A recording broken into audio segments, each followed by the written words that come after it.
भोजपुरी की नई जानकारी के लिए हमारे साथ जुड़े। ये लाल रंग का सब्सक्राइब बटन क्लिक करें और बेल आइकन को दबाएं, जिससे नई वीडियो की जानकारी आप तक पहुंच जाए। जान लीजिए, सब्सक्राइब करना बिल्कुल फ्री है।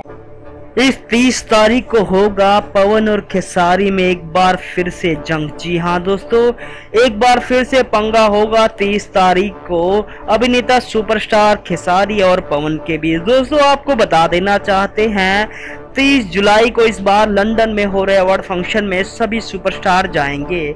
उसमें शामिल होंगे दिनेश लाल यादव, रानी चटर्जी, अमरपाली दुबे, अक्षरा सिंह, काजल राघवानी, खेसारी लाल यादव, पवन सिंह के सहित सभी भोजपुरी के बड़े बड़े दिग्गज कलाकार। दोस्तों आपको बता दें भोजपुरी ही नहीं हिंदी के बड़े बड़े सुपरस्टार सिंगर आएंगे।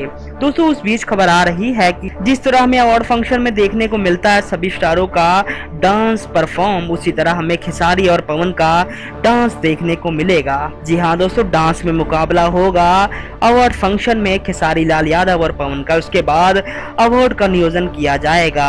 दोस्तों जो सबसे बड़ी बात सामने आ रही वो ये है 30 जुलाई को दोनों का टक्कर देखने के बाद हमें पता ही चल जाएगा अवार्ड फंक्शन में कि डांस में किसके ज्यादा दम है। धन्यवाद।